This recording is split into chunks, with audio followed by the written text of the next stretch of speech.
Aid artinya kembali. Adha berkurban. Idul Adha kembali berkurban. Aid artinya kembali. Fitri makan dan minum. Maka Idul Fitri berarti kembali makan dan minum seperti sebelum berpuasa.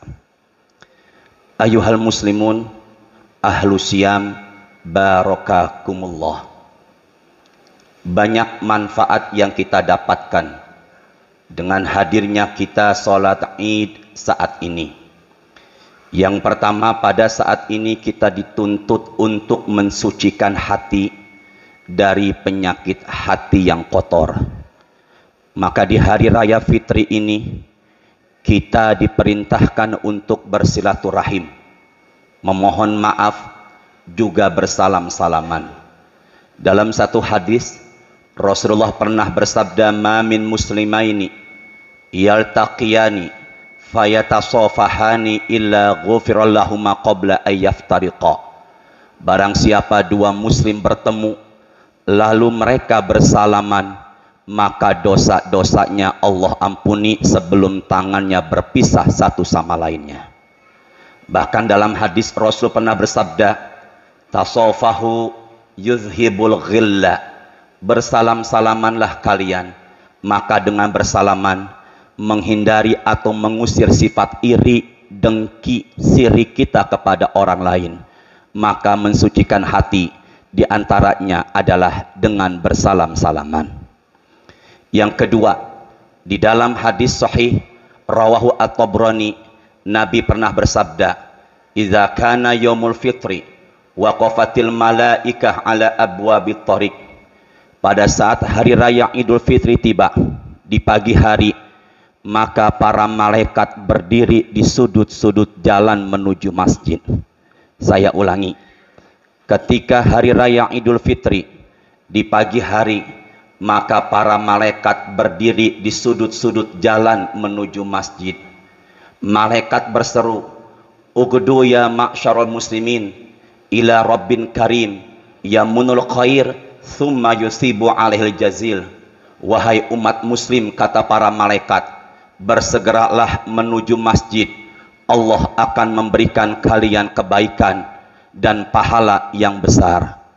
Fa idza nada munadi, ketika selesai sholat Idul Fitri, maka para malaikat yang berada di sudut-sudut jalan menuju masjid mengatakan, "Qad ghafarallahu lakum warji'u rasyidina ila rihalikum."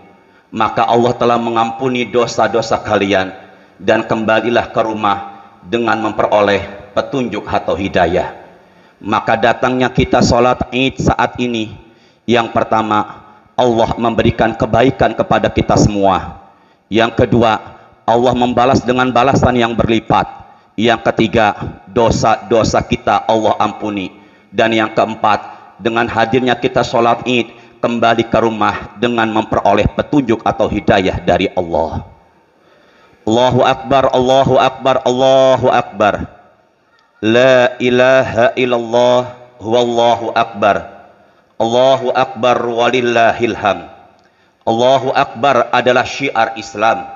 Suara yang pertama kali kita kumandangkan di saat azan dan iqamah adalah Allahu Akbar. Suara yang pertama kali kita ucapkan di awal kita sholat adalah Allahu Akbar. Suara yang membangkitkan pejuang muslim melawan penjajah Belanda kala itu adalah Allahu Akbar. Salah satu faktor kemenangan umat Islam melawan penjajah kafir kala itu ketika perang Badar adalah ucapan Allahu Akbar. Ketika memulai tawaf, sa'i dan melempar jumroh, yang pertama diucapkan adalah Allahu Akbar. Ketika bayi baru lahir, yang kita kumandangkan di kedua telinga bayi tersebut adalah ucapan Allahu Akbar. Dan ketika akan menyembelih hewan kurban, maka kita baca Bismillah, Allahu Akbar, Allahu Akbar. Tidak ada satupun yang melebihi kebesaran Allah. Walillahil hamd, walillahil hamd. Kita bersyukur hanya kepada Allah. Allah panjangkan umur kita, Allah sehatkan badan kita. Tapi lihatlah saudara kita yang telah berpulang ke rahmatullah, yang saat ini berada di rumah sakit, mereka tidak bisa menikmati atau merasakan seperti yang kita rasakan saat ini. Walillahilham, walillahilham. Hanya kepada Allah lah kita bersyukur.